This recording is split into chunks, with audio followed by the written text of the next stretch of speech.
Hola, buenas tardes para todos. Bienvenidos. ¿Cómo están? Un placer saludarlos. Bienvenidos. Estamos con Humberto Calzada haciendo este webinar sobre perspectivas de peso mexicano y peso colombiano respecto al dólar americano. Entonces, un placer saludarlos. Por acá un saludo a Rafa que se está conectando. Denle un gran saludo a Humberto, con quien estaremos compartiendo entonces información muy relevante hoy sobre pues estas divisas. Eh, Vamos a dar unos minuticos también mientras se termina de unir la gente. Entonces, bienvenidos. Por acá veo a Rafa, que ya sé que es una persona que se ha unido recientemente a nuestros webinars, lleva mucho tiempo compartiendo con nosotros en cuanto a análisis de tendencias y mercados. Entonces, bueno, le voy a dar la palabra a Humberto para que se pueda presentar, para que puedan saber un poco de él. Les comento, él también escribe en el blog de TICMIL para Latinoamérica, entonces seguramente si han entrado al blog han visto algunos de sus artículos que también por supuesto comparte con Rankia. Entonces, Hola vale Humberto, Sebas, ¿cómo un vas? gusto, muy bien, un gusto por estar aquí con ustedes, con audiencia de TICMIL, por la invitación. Y bueno, ya compartirles un poquito de la experiencia que tengo yo ya de cerca de 10 años en los mercados financieros, principalmente en bancos de inversión en México, en casas de bolsa o de valores. Y bueno, pues un poquito compartirles el view de qué es lo que estamos viendo. Ahora vamos a tratar lo del peso mexicano. Vamos a dar una perspectiva macroeconómica fundamental de lo que está pasando en México y la relación que tiene con el dólar, porque es muy importante. Entonces vamos a mencionar algunos puntos claves. Yo soy economista de formación, entonces me gusta mucho el análisis macro también, relacionarlo con los mercados financieros. Y en esta ocasión vamos a estar hablando y dando una perspectiva general de lo que vemos para nuestra divisa y dar ahí algunas sugerencias para tomar posiciones en este activo. Qué bueno, excelente. Precisamente lo interesante cuando, como lo comentabas Humberto, cuando se hace un análisis macro, pues nosotros dos que somos traders, pues precisamente es eso, ¿no? Saber no solamente, bueno, dar un análisis en cuanto a la perspectiva alcista o bajista y generar recomendaciones tanto para aquellos que toman una inversión como para aquellos como nosotros que especulamos sobre el activo. De igual forma, les comento a los que se han unido hasta ahora. Humberto empezará con el análisis del peso mexicano, seguiré yo con el peso colombiano, monedas que pues presentan también bastante relación en cuanto al dólar.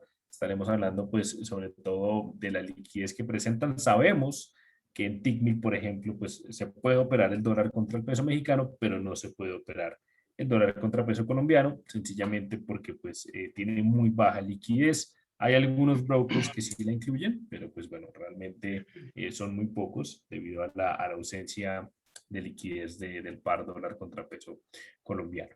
Pero bueno, entonces no siendo más, dejo que arranques Humberto y cualquier Muy bien, pregunta que tengan y demás la pueden ir haciendo. muchas gracias, Sebas. Pues vamos a dar un inicio dando un panorama, una perspectiva de lo que es, de lo que está pasando a nivel macro en México. En general, para resumir un contexto del económico actual, bueno, pues como sabemos, el año pasado se sufrió una de las mayores recesiones a nivel mundial. Llegó el COVID y creo que se va a quedar por un largo tiempo. No sé, justo Sebastián, nos conocimos el día que se declaró la pandemia, justo en el evento de Rankia. Y bueno, de ahí se han desatado acontecimientos muy particulares, ¿no? Y bueno, pues el 2021, ¿cuál es nuestra perspectiva? Que a pesar de que hay optimismo por reaperturas comerciales en los mercados financieros, por los estímulos, sigue dejando dudas y lo vamos a mencionar más adelante y cómo puede afectar a la divisa mexicana. Bueno, ¿cuál es el escenario económico para México este año? Nosotros venimos, la economía mexicana, desde un terreno recesivo del 2019. Ya venía contrayéndose la economía a mitad del 2019 por sucesos internos en México. A pesar de que, por ejemplo, Estados Unidos estaba en ese año antes de la pandemia ya en auge, estaba en una cima económica, México comenzaba a desacelerar y comenzábamos a ver complicaciones. Básicamente por decisiones internas, por decisiones políticas que repercutieron en la desconfianza de los inversionistas. ¿Y qué es lo que empezamos a ver? Vamos a adelantar. La manufactura, que es una de las principales sectores potenciales en México, comenzaba a contraerse. Comenzábamos a tener menor producción. Eso se vio reflejado también en la producción industrial, donde prácticamente antes de la pandemia ya estábamos en terreno negativo, se estaba produciendo menos, comenzaba a disminuir la demanda y bueno, obviamente que se agudizó con el tema del cierre que tuvimos entre marzo y mayo del año pasado. Bueno, entonces ese era el panorama ya para México y este es un factor muy importante a destacar y que puede ser clave hacia el futuro y que es la inversión privada. Los inversionistas no están invirtiendo en producción, en inversión productiva en México por la desconfianza que hay. Ya lo vamos a mencionar, qué factores son los de riesgo que tenemos y dónde estamos parados en este momento en la economía mexicana. Entonces, ¿qué es lo que vemos? Sí, una economía que si bien variables como la inversión privada siguen, la disminución es menos de estas tasas, seguimos teniendo una especie de incertidumbre que ya les vamos a mencionar en unos minutos por qué creemos que se nos puede complicar el panorama económico para México y por ende el futuro de la divisa, ¿no? Que está en un punto clave, pero va a depender mucho de algunas situaciones que ocurran en este año para ver si se mantiene estable o se viene una fuerte depreciación como lo tuvo el año pasado. Entonces, ¿cuál es la estimación de crecimiento para el Producto Interno Bruto en México? Estimamos un 4% de crecimiento. Algunas instituciones a nivel internacional son muy optimistas, no solamente con México, sino con Estados Unidos, en el mundo en general. Se habla de más del 6% de crecimiento en Estados Unidos, 6% de crecimiento mundial, que hasta cierto punto puede ser lógico porque si tomamos en cuenta que tenemos una base comparativa prácticamente nula o cero por el cierre económico, después de esta reapertura, era lógico que íbamos a tener estos repuntes. Obviamente, el tema de los estímulos en Estados Unidos influyen mucho. ¿Y por qué influye la economía estadounidense en México? Porque somos su principal socio comercial. Entonces, este repunte que tuvo México hacia el último trimestre, a los últimos trimestres, a pesar de que seguimos en terreno negativo, nosotros, nuestra economía se contrajo en el año pasado menos 3.6%, menos 8.5%, y el último dato refleja un menos 3%. Esta recuperación se fue en ayuda, o en gran parte ayuda de Estados Unidos. ¿Por qué? Porque al final, toda esta recuperación que ya lo vimos acá en el slide, en las gráficas de la producción industrial, de la producción manufacturera, se apoyó por el aumento en la demanda en Estados Unidos. Como nosotros somos de los principales proveedores de bienes hacia los Estados Unidos. Manufacturamos hacia aquel país, entonces obviamente que esa recuperación que tuvo este país le iba a beneficiar a México. Obviamente hay un rebote importante, pero lo interesante es saber hasta dónde se puede sostener esta recuperación. Hay algunos economistas, analistas que hablan de una expansión económica. Ojo, hay que saber diferenciar una recuperación, que fue lo que ha sucedido al inicio de una expansión económica. Todavía vemos signos de debilidad y sobre todo en el tema del empleo en Estados Unidos. Y hay un factor que para nosotros es de riesgo, y vamos a irnos a los riesgos, que es la inflación. El último dato en Estados Unidos arrojó 4.2%, pero hay un tema preocupante. Hay algunas variables como la venta de las casas que están con inflaciones de 2 dígitos, los alimentos en Estados Unidos. Esto es importante porque puede presionar a la Reserva Federal a subir las tasas de interés. Y ahorita vamos a ir a la gráfica del peso para ver cómo se reflejaron los movimientos de la Reserva Federal en el peso mexicano, que de alguna manera se influenció, ¿no? Es nosotros decimos no es fortaleza del peso, es debilidad del dólar y se ha visto a nivel mundial. Ahorita vamos a ver la gráfica también del índice dólar. Entonces, ¿cuáles son los riesgos que nosotros estamos viendo? Las variantes del COVID. Si bien en México se ha avanzado en el proceso de vacunación, alguna nueva cepa o las nuevas cepas que están surgiendo podrían representar un riesgo hacia el futuro o si no se lleva un proceso de vacunación eficiente. La inflación en México, tanto en México que es del 6.2%, en Estados Unidos también son un factor de riesgo para el país y obviamente el entorno internacional, porque si vemos algún factor detonante en Estados Unidos, obviamente va a arrastrar a México y principalmente factores internos. Esta desconfianza, y les mostré la gráfica, donde hay una fuerte caída de la inversión productiva, se dio desde el 2018. Teníamos un proyecto de una envergadura importante que era la construcción de un nuevo aeropuerto que se mencionaba que iba a ser el aeropuerto más importante, más grande a nivel Latinoamérica.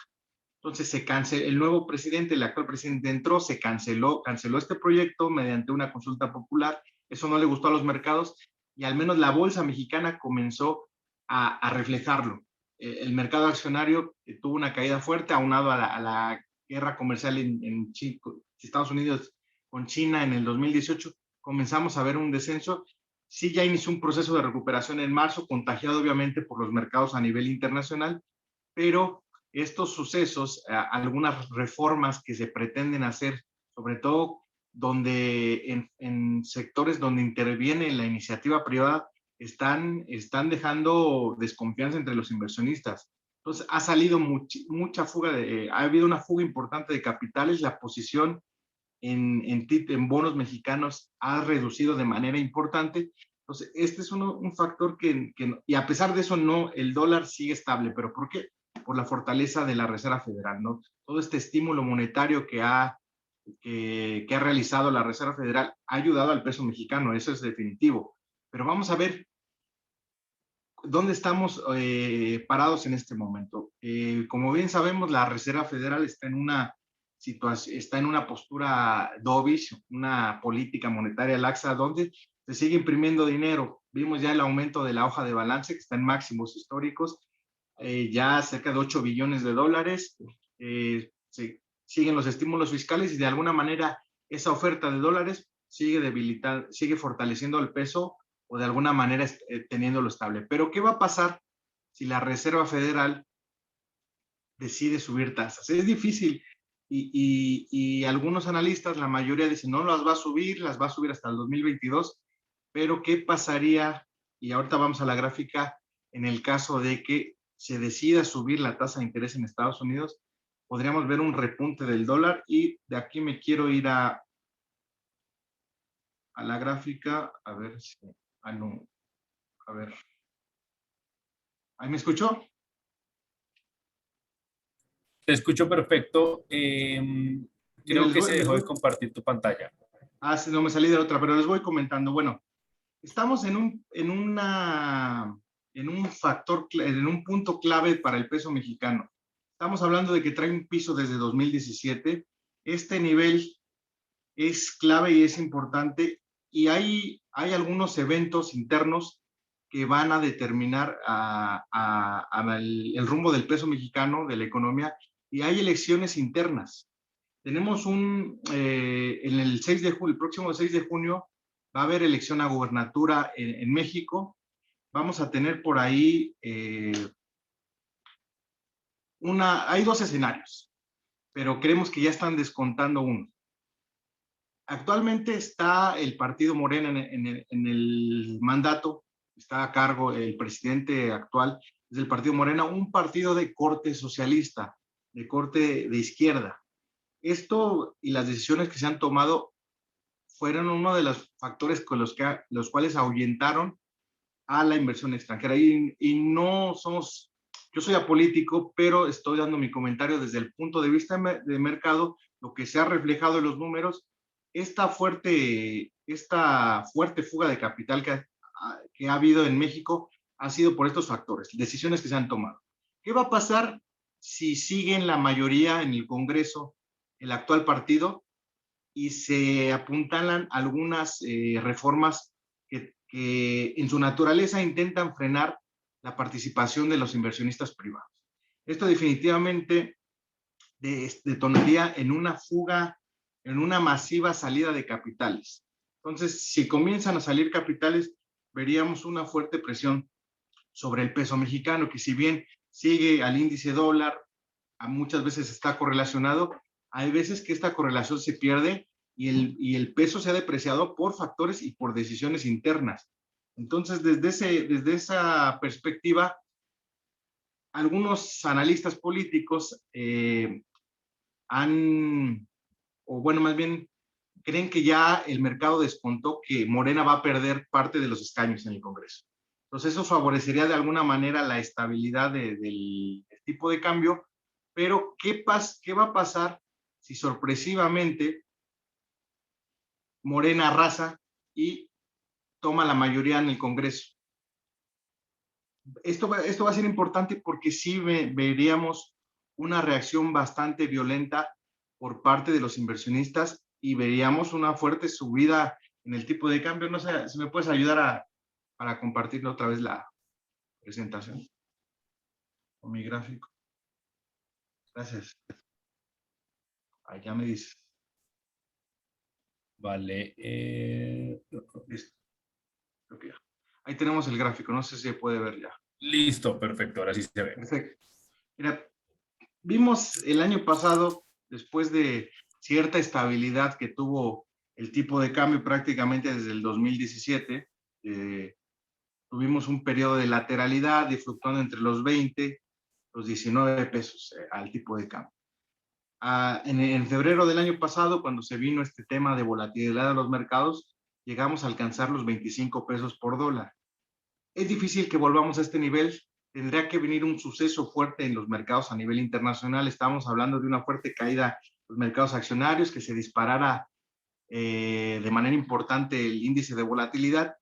Pero bueno, después de esta subida abrupta que tuvo, esta bajada o esta recuperación aparente que ha tenido el tipo de cambio, estamos hablando de los 25, con otro color, hasta el nivel actual. Esta recuperación se ha dado básicamente por la inyección masiva de liquidez por parte de la FED. Esto no es fortalecimiento del peso, es debilidad del dólar, pero llegamos ya a un periodo de estabilidad. Déjenme acercar la gráfica y nosotros encontramos, al menos aquí en este recuadro, en este rectángulo morado, un punto clave. Para nosotros el nivel de 19.75, 19.80 es un nivel clave de entrada porque es un piso importante que trae prácticamente desde diciembre del año pasado y si nos vamos más atrás es un techo hacia el 2018. Entonces, sigue respetando una tendencia ahí de largo plazo, tendencia más bien de mediano plazo. Este nivel es clave. El resultado de las elecciones, hasta cierto punto coincido que ya está descontado. Esta bajada anticiparía que Morena va a perder algunos escaños en el Congreso, pero si llega a ganar y si llega a pasar lo que ya están descontando, lo que veríamos nosotros hacia el futuro es una estabilidad del tipo de cambio, donde veríamos una fluctuación entre los 20 pesos y el nivel actual, 19 altos, 20 pesos, es lo que nosotros veríamos hacia el final del año. Si viniera por ahí un poquito de incertidumbre, algún factor, 21 pesos. Entonces nosotros estaremos viendo hacia final del año en un escenario negativo, 21 pesos. Entre 20 y 21 es el nivel en el que estará fluctuando hacia el resto del año.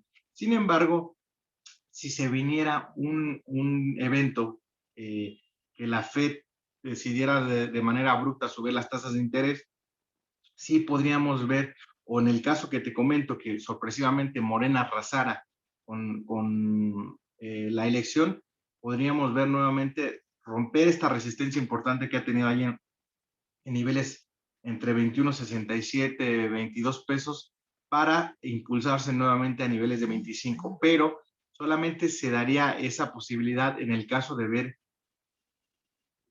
sucesos como un crack bursátil, como lo que pasó el año pasado en febrero, que mientras la FED no mueva tasas o no reviente una de las burbujas que están allá en Estados Unidos, en los mercados internacionales, pues seguiremos viendo al peso fluctuar entre estos niveles, 19 medios, en niveles de 20. Entonces, de alguna manera nosotros hacia final de año veríamos cierta estabilidad. Obviamente, hay riesgos, como lo mencionamos, una nueva cepa del virus, volatilidad de los mercados internacionales, pero creemos que a este punto ya el peso mexicano ha tenido cierta estabilidad, pero con un sesgo alcista. Esa es nuestra perspectiva. Bien, si bien por ahí viene un siguiente escenario de volatilidad de los mercados, podríamos verlo nuevamente hacia los 21, pero creemos que ese va a ser el rango y en un escenario menos optimista, pues serían a los 21 pesos. Un escenario optimista para el mercado, o más bien para el peso, definitivamente es el nivel actual. No lo vemos más abajo por fundamentales macroeconómicos, porque tampoco creemos que ya la Reserva Federal, bueno, sabe, puede seguir con esta postura, pero también hay presión ya por el tema inflacionario. Sí consideramos que la política monetaria está acorralada en Estados Unidos, porque se sigue imprimiendo dinero, se sigue con esta flexibilización cuantitativa, la inflación sería una fuerte presión para ellos.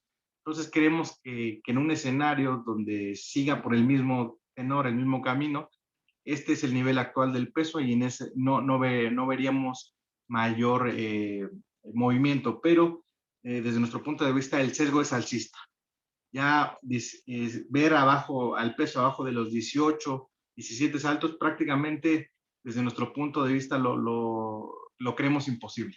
Y también lo está reflejando, y al menos de corto plazo podría reflejarlo, el índice dólar, que técnicamente para nosotros se encuentra en un piso importante, un piso que viene desde 2018.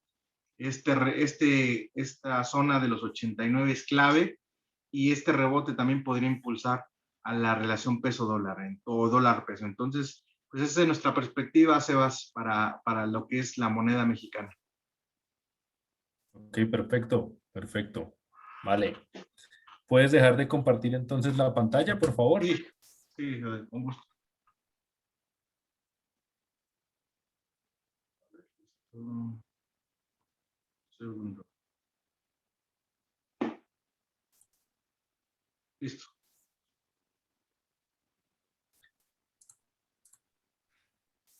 Vale, voy a compartir yo mi pantalla y antes de irnos con el peso colombiano, yo quería ver un momento, acá, bueno, yo te cuento, yo la verdad el peso mexicano lo solía negociar bastante en los futuros de CME, de la bolsa de Chicago. Realmente me iba muy mal en mi trading intradía con el peso mexicano, entonces no le tengo como mucha fe cuando le hago un análisis, porque pues mis análisis eran netamente técnicos y realmente le atiné pocas veces. Yo te hablo de que yo lo negociaba eso del 2017, 2018, y por más de que pues la mayoría de operaciones me sacaban en stop loss, notaba algo interesante y es que los movimientos intradiarios, por ejemplo en marcos como lo son 4 horas o 1 hora, eran muy interesantes. Lo que he visto en estos últimos meses ha sido que en los marcos pequeños, digamos, la fluctuación del dólar contra el peso mexicano ha estado muy lateral y sobre todo lo que Claro.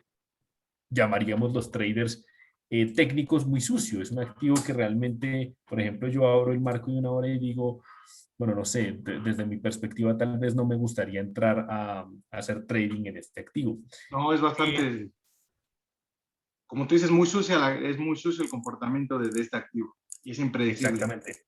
Coincido mucho contigo en el piso que tiene en los 19,75, por supuesto, y digamos que este nivel siempre me había causado curiosidad para ver si de pronto íbamos a tener un despegue similar, por ejemplo, al que hubo por acá en el 2000. Bueno, esto claramente fue inicio de COVID, un despegue fuerte del dólar, algo que no se tenía previsto, pero al menos estaba esperando, pues si podía ese nivel generar ese rechazo hasta una zona en la que se mantuvo mucho, pero mucho tiempo, que fue la zona del 20,20.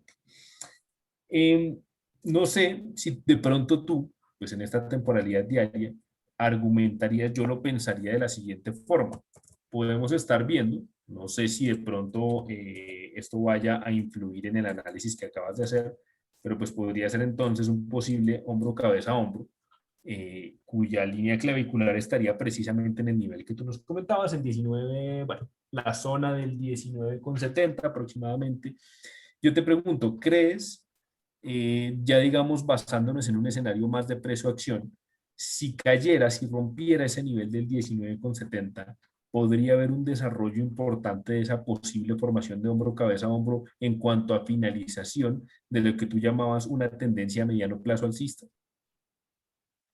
Sí, yo creo que no, no lo va a cumplir, negativamente, y lo digo por factores fundamentales. Sí, Ok, yo también había observado esa figura, es muy complicado y traemos algo, hay un factor muy importante que lo había mencionado, es la inflación. Y la sí, inflación es la que estaría deteniendo que se pudiera cumplir esta condición técnica. Ya obviamente, por factores internos, tampoco le favorece al tipo de cambio la situación macroeconómica en México. Sí, yo vi toda esa formación, pero digo, me atrevo a aseverar que es muy difícil que la cumpla, porque si no mal me equivoco, estaría llegando cerca de los 17 pesos claro, claro, el por ese espacio y nivel. la fluidez que tiene sería, Sí, digamos, bien, bien sí, sí, justo. considerable. Sí, sí, justo, y digo, observé ese mismo comportamiento, pero lo descarté por los factores que te he mencionado anteriormente. Claro, perfecto. Te pregunto algo, Humberto, ¿negocias constantemente esta divisa? Tomé posiciones en el mes, si no más me equivoco, donde inicia el hombro izquierdo, en 19.73, por ahí tomé posiciones de largo plazo y bueno, pues cuando llegó cerca a los 22 hace un mes aproximadamente, mes y medio, salí, pero yo cuando tomo posiciones es de long trading en esta divisa. Y la trato de Ok, aprovechar por el conocimiento que ya he tenido a lo largo del tiempo sobre esta paridad, pero en posiciones de largo plazo sí he tenido efectividad, obviamente por estos razones, este análisis que hemos hecho. vale, qué bueno, súper bien. Precisamente, creo que en concordancia con te cuento, estábamos leyendo un libro, todos los lunes tenemos una sesión de lectura en TICMIL, estábamos leyendo Market Wizards, no sé si lo has leído. Sí, sí, he leído un poco, pero no me he profundizado. Me lo han Ok, recomendado bastante. veíamos mucho que el autor, pues entrevistando a los top traders pues, del mundo, normalmente en la mayoría de los casos, sin importar si el trader era técnico o fundamental o el estilo de análisis que tuviera para la operativa, siempre utilizaba lo que llama el autor catalizadores. Y en este caso veo que tu análisis incluye mucho eso. Tu Sí, catalizador claro. es una perspectiva técnica, ¿vale? Ves el hombro, cabeza, hombro en el marco diario, ves posibilidades de pronto de ruptura bajista, pero reconfirmas tus posiciones con los catalizadores, que en este caso serían los indicadores macroeconómicos retroactivos, entre ellos inflación, PIB, todo el tema de conexión con Estados Unidos, para que tu análisis no dependa únicamente de una perspectiva en precio-acción. Así es, tengo colegas que son especiales, puramente técnicos, y sí, en la paridad peso-dólar han tenido esos fallos que tú me comentabas. Obviamente, pues, tiene un comportamiento bastante particular, a diferencia, por ejemplo, del peso argentino. Bueno, porque en el peso argentino ya influyen otros factores, Sí, ¿no? por supuesto, Pero, por supuesto. pero bueno, entonces sí, de largo plazo, pues yo en este momento, yo sí he recomendado compra en el peso mexicano hacia niveles de 21 como primer objetivo. 21, ok, ok, súper bien. Porque en cualquier repunte que tenga la volatilidad está en un piso, justo ahí. Está rotando. Este trade definitivamente creemos que sí se cumple, ¿no? Que se cumplen los objetivos. Porque esos rebotes que tiene el tipo de cambio, esos impulsos, bueno, pues hacen que entrar en estos niveles sea bastante, bueno, tengas un beneficio. Perfecto. Vale, lo curioso con y digamos haciendo una comparativa con el peso mexicano, y voy a poner por acá un momento la gráfica del peso colombiano, que pues en estos momentos también tiene una situación crítica debido, no sé si de pronto tú has visto la perspectiva internacional que estamos viviendo en Colombia en cuanto al Sí, paro. Realmente, pues en Colombia estos fenómenos de paros y demás no eran muy comunes desde la época de los 1950. Es decir, después de que Colombia asume la muerte de Jorge Eliezer Gaitán en el Bogotazo, pues realmente como nación habíamos sido muy pacíficos en cuanto a las protestas en elecciones o en temas políticos. Realmente este paro empezó el 3 de mayo, es decir, ya vamos para un mes, se han convocado marchas casi que todas las semanas. La oposición también ha hecho mucha fuerza en cuanto a que los jóvenes y demás sectores salgan a protestar. Esto, por supuesto, ha traído consecuencias positivas y negativas. En las positivas, pues podemos ver que el proyecto de reforma tributaria que se tenía como pensado ejecutar por parte del Congreso se frenó y renunció el ministro de Hacienda. Cosas negativas es que uno de los pedidos de los colombianos, digamos, de las bases, es que el gobierno deje de enfocarse o deje de sectorizar el sector energético como medio, digamos, de supervivencia para los colombianos. La oposición, antes de que el actual presidente Iván Duque, que es muy de derecha, llegara al poder, había dicho, reemplacemos ese sector energético con el agro, específicamente el aguacatejas.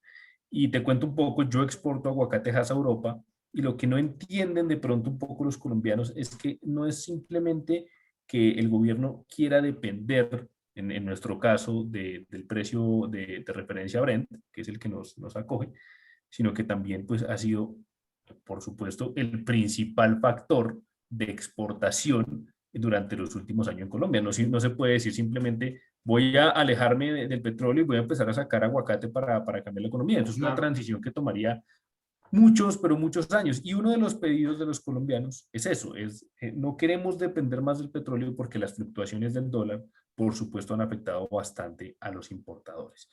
Yo como exportador y que pues recibo mis divisas, gran parte de mi salario proviene de dólares, pues para mí es maravilloso ver estos niveles. Creo que tú has venido a Colombia, ¿verdad, Humberto? Voy en septiembre, por ahí estaremos. Ok, buenísimo. Bueno, pues 3.721 pesos, que es la cotización actual, y poniéndolo en comparación un poco con el contexto, te cuento, el ministro decía que una cubeta de huevos, una docena de huevos, perdón, equivalía a 1.800 pesos, o lo que sería de pronto 50 centavos de dólar. Creo que esa fue una de las razones por las que se armó el paro nacional, porque eso es completamente falso. Realmente una cubeta, una docena de huevos estaría más o menos rondando los 3.600 o casi 4.000 pesos, es decir, casi que $1 valdría entonces una docena de huevos. En el escenario que nosotros vemos, digamos técnico, y también con la correlación en cuanto a la subida del dólar y la caída del petróleo, podemos ver efectivamente que los grandes, digamos, acontecimientos que hicieron que el peso colombiano se devaluara completamente contra el dólar, fueron precisamente en el 2014, cuando por exceso de oferta de crudo, pues el petróleo cayó a niveles mínimos, a niveles de $20 el barril. Efectivamente, el dólar alcanzó los 3.000 pesos, que era un nivel que se creía casi que imposible. Los colombianos en ese momento y digamos el gobierno culpaba única y exclusivamente a la capacidad de la deuda externa de Colombia y digamos que dejaban estos factores en cuanto a la dependencia del sector energético del agua. Posteriormente, cuando el activo se empezó a enrangar entre ese nivel de 2.800 y 3.000 pesos, que se mantuvo mucho tiempo así, que los economistas decían que pues, bueno, nadie preveía una crisis como la del COVID-19, pero preveían entonces que iba a ser entonces la fluctuación estándar del dólar contra el peso colombiano, pues llega efectivamente la pandemia, ¿vale? Llega la pandemia con su 4.200 pesos, como tú bien lo mencionaste, estábamos en México el día que efectivamente la OMS decreta al COVID-19 ya no como epidemia, sino como pandemia mundial. El problema es, y al igual que con el peso mexicano, claro, los estímulos, y tú muy bien lo dices, hacen que el dólar se debilite y por supuesto pues el peso empiece a ganar una confianza, disminuye a los 3.400 como el efecto post pandemia, pero con todo el tema de las protestas, el hundimiento de la reforma tributaria, la fluctuación, y quiero pasarle un marco un poco más específico para ver la fluctuación, nos ha marcado una gran tendencia alcista desde incluso antes de que iniciara la pandemia. ¿Qué pasa? Y digamos, ¿cuál es mi preocupación en cuanto a esta subida? Que posiblemente, lo que dicen algunos de los analistas más importantes de como lo que sería la vivienda, Bancolombia, es que efectivamente podríamos terminar el año con una cotización por el valor de los 3.847 pesos, no solamente si continúa el paro, porque pues realmente este paro que se está dando previo a las elecciones de 2022 lo que nos está mostrando es que posiblemente la oposición, que es en el caso de Gustavo Petro, que es el principal opositor del actual gobierno, es absolutamente de izquierda, sería entonces que la incertidumbre por parte de los inversionistas en el periodo antes y post elecciones podría ser mucho más grave y podríamos ver un efecto similar a lo que sería entonces el escalamiento en el caso mexicano de Morena en el Congreso. Realmente los inversionistas, que han sido pues el principal foco en Colombia gubernamental, realmente sabemos que en el país los dueños de, los que realmente controlan el país son los duros inversionistas, están absolutamente en contra de lo que plantea la oposición porque en algún contexto simulan que Colombia podría convertirse en lo que en algún momento pasó con Hugo Chávez y Venezuela. Lo mismo que en Esta, México pasa. Exactamente, te quería mencionar eso. Por ejemplo, porque tengo muy buenos amigos también en México, cuando subió AMLO, pues era como ese temor, ¿no? Vamos a caer en las garras del socialismo. Sin embargo, pues bueno, no sé, he visto que muchos de los mexicanos, bueno, he visto tanto los que lo favorecen como los que lo desaprueban, pero no ha sido lo que se pensaba. O sea, el temor de los inversionistas no fue tan claro. Eh, bueno, ahí es muy curioso porque sí ha habido la intención. Afortunadamente, todavía hay un poquito de contrapeso y no se han tomado decisiones, pero recientemente en el estado de Baja California, aquí, el gobernador ya comenzó un proceso de expropiación. Algunas medidas que se han tomado respecto a las empresas paraestatales como Comisión Federal de Electricidad, Pemex, que es la principal, bueno, es la petrolera mexicana, sí nos apuntarían más a ese proceso de expropiación. Entonces, de alguna manera es clave esta elección intermedia, porque si al final pierde fuerza Morena, podríamos encontrar un equilibrio. Entonces, ese es el temor de los inversionistas y por eso hemos visto una fuga masiva de capitales del país. Entonces, Claro. ojo, por eso este suceso de junio que aparentemente consideran los analistas, los inversores que perderá fuerza, esto podría equilibrar, pero si no, si hay una sorpresa y arrasa con el Congreso, con las gubernaturas, sí se habría bastante incertidumbre en el país.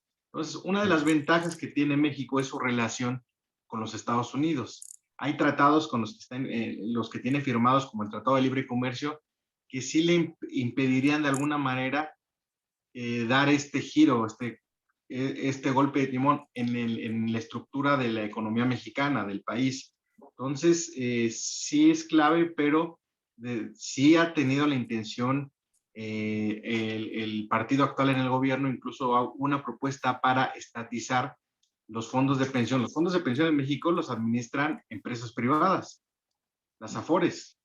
Ok. Entonces ha habido intención del partido de estatizarlas.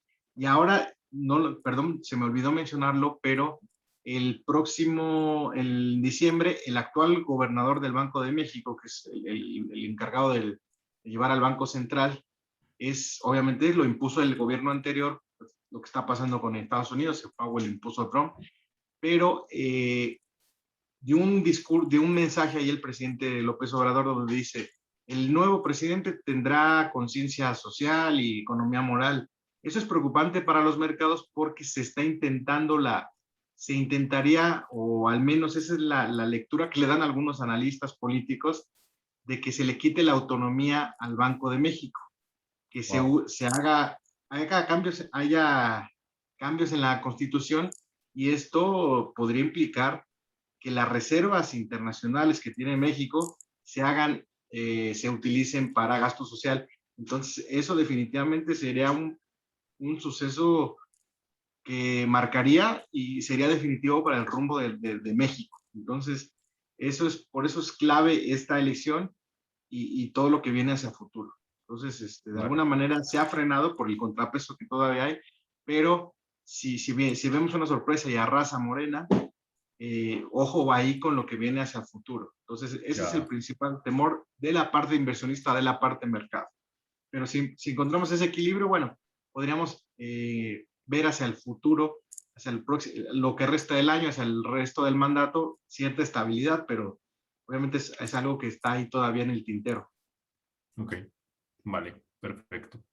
Bueno, pues digamos que de cara a 2021, lo que se puede prever para el dólar contra el peso colombiano realmente es en el marco de que siguen las protestas, es más, mañana se convocaron más, y en el marco también de que senadores, digamos, una parte del sector político está apoyando económicamente, porque ya se demostró que efectivamente hay un apoyo económico a ciertos manifestantes, pues por supuesto tendríamos mucha más incertidumbre en lo que va a pasar con el país. Fuga de capitales de igual manera, porque pues eso genera bastante, pero bastante desconfianza, no solo pues respecto a las protestas actuales, sino de cara a las elecciones de 2022 a quién va a ser entonces el próximo presidente de Colombia. Diría yo, la fluctuación del dólar se va a mantener entre lo que sería la línea de tendencia, los 3.600 y los 3.800 pesos, siendo un fenómeno bastante extraño el hecho de que volviera, por ejemplo, al nivel de los 4.000, que ya sería compararlo con una moneda como el euro, donde ya pues incluso está por el orden de los 4.600, incluso lo alcancé a ver por los 4.700 pesos. Ahora bien, si nosotros utilizamos algunos indicadores adelantados, como por ejemplo son las encuestas del consumidor, podemos ver que efectivamente la confianza del consumidor en lo que fue el mes de abril bajó un 34,2%, y pues en sectores tan, digamos, de manufacturas como lo es Bucaramanga, todo también cayó bastante en cuanto a la confianza de, número uno, ¿quieren adquirir vivienda? No se puede realmente adquirir vivienda en Colombia en estos momentos. Es muy difícil para los hogares, las tasas de desempleo están también por las nubes, bienes durables y vehículos también cayeron bastante. Si tomamos también, por ejemplo, una encuesta como lo sería, por ejemplo, la empresarial, la del sector industrial, y vemos qué ha pasado. Efectivamente, también hubo una caída entre marzo y abril en la confianza.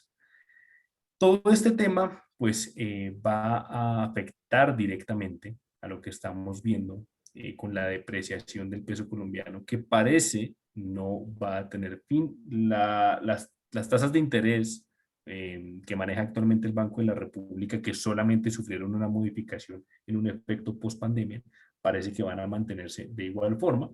Y sobre todo, lo que me preocupa a mí sería la desalineación entre lo que es el índice del dólar, que en estos momentos, pues como lo vimos muy bien contigo en la gráfica que mostraste, está tocando un piso fuerte en el nivel de los 90, cayendo, y ver que el dólar contra el peso colombiano, mientras más cae el índice, más sube. Entonces, el escenario para Colombia realmente es un poco preocupante en cuanto a la economía, en cuanto no solamente a los indicadores retroactivos, sino también a la confianza del sector bancario, del sector industrial y sobre todo el sector de los consumidores en cara al paro, en cara a las elecciones, y la fluctuación podría incluso incrementar entre el rango que estamos viendo y por supuesto afectar bastante el futuro incierto del dólar contra el peso colombiano. Ok. A mí, por ejemplo, pues, no sé, siento que el comportamiento que ha tenido gráficamente, ya tocando un tema más particular de especulación, me parecería que si el activo fuera un poco más líquido, como por ejemplo lo puede ser el dólar contra el peso mexicano, pues se podría, me encantaría hacer trading, por ejemplo, en estos marcos, en estas temporalidades. Yo soy un inversionista intradía. Me encantaría, lastimosamente, pues el hecho de la poca liquidez y la volatilidad que sufre lo impide bastante.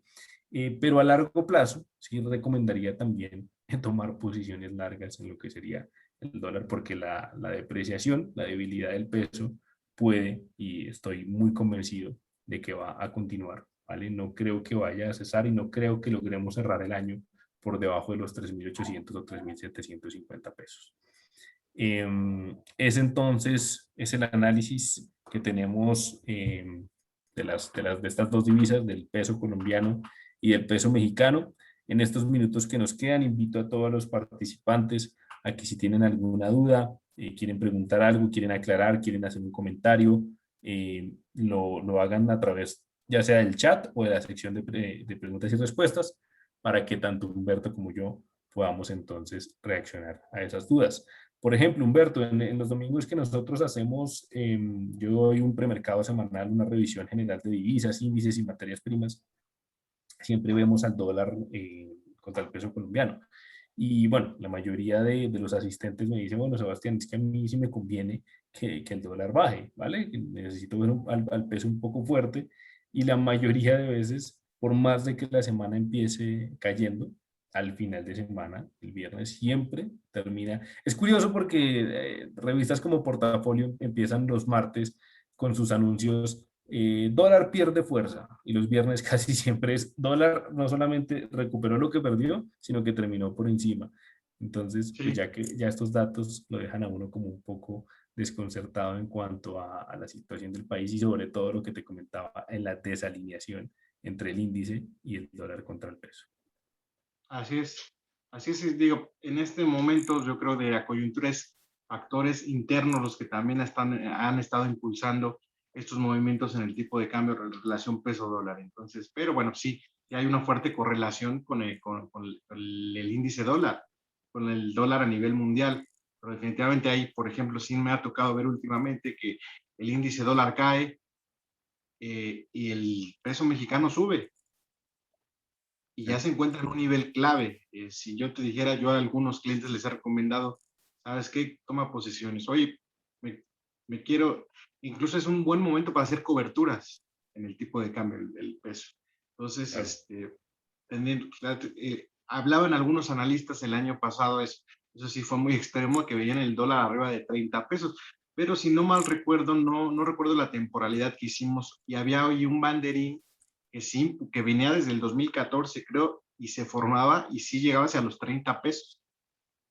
Tendría que ser algo muy extremo, tendría que ser un escenario donde prácticamente venga el apocalipsis. Sí, Pero sí, es otra un pandemia. activo que clara tendencia alcista de largo plazo, ¿no? Cuando yo inicié en esto, el dólar estaba en 10 pesos en México.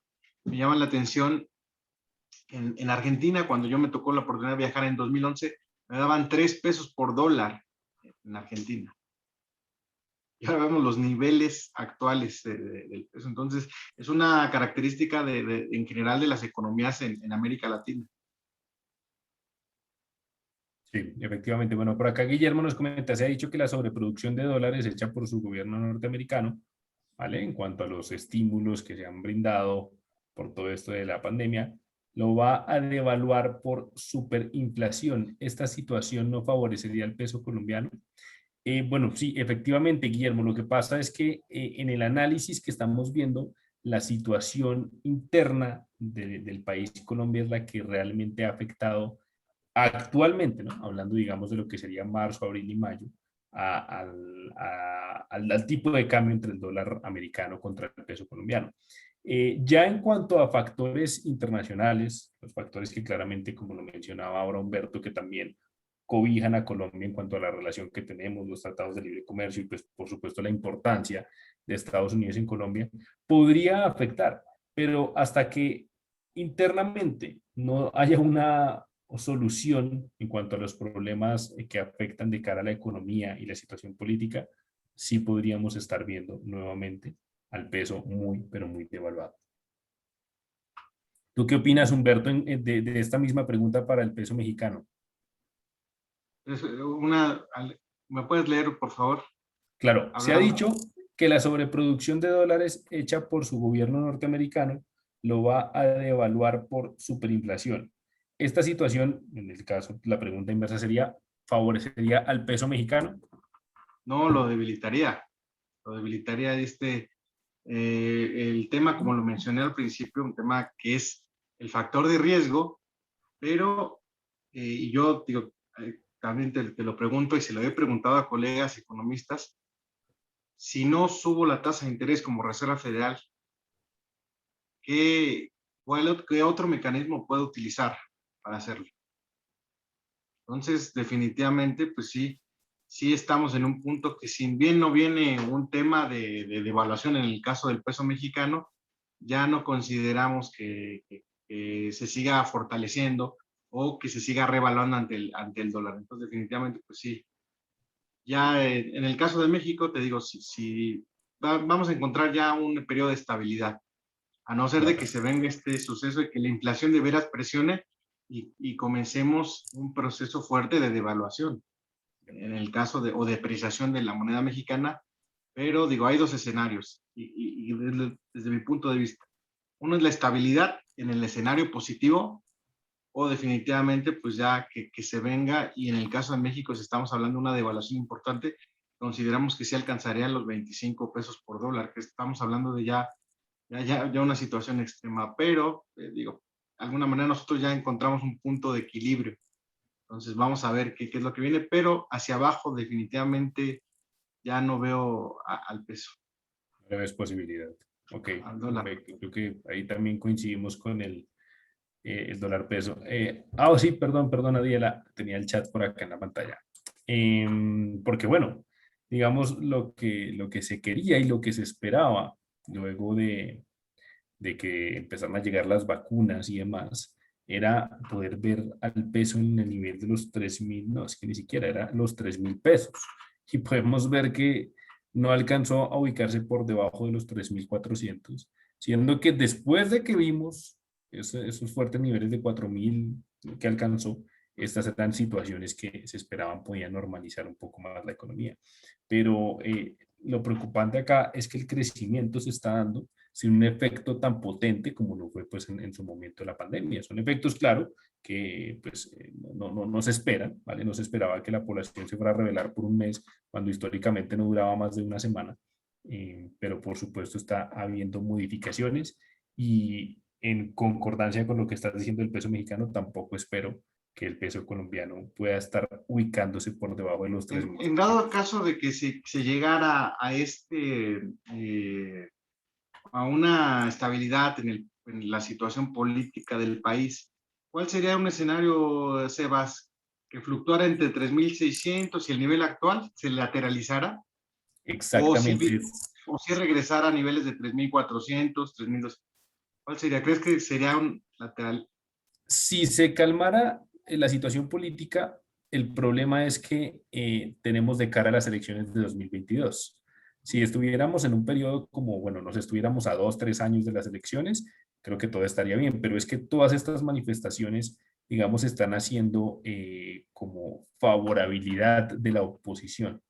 Y este tema sí que realmente preocupa porque, bueno, ya el gobierno ha cedido, cosa que no pasaba hace muchos años. El gobierno no cedía y simplemente habían aumentos en la gasolina, se les subía el sueldo a los congresistas, había reformas y pues sí, se peleaba, se luchaba, pero pues finalmente todos terminábamos aceptando. En esta ocasión, como la oposición está en constante apoyo con los protestantes, pues lo que se está viendo y lo que es, digamos, las grandes revistas, como lo son Ahora Semana, que es dominada por un grupo empresarial, es Petro, la cara del opositor, va a destruir a Colombia en lo que serían las elecciones de 2022 y el futuro sería un caos.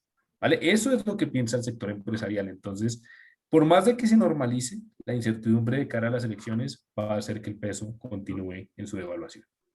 Sí, es curioso porque lo que estás mencionando se vivió en México en el 2018, 2017, previo a la elección del actual mandato.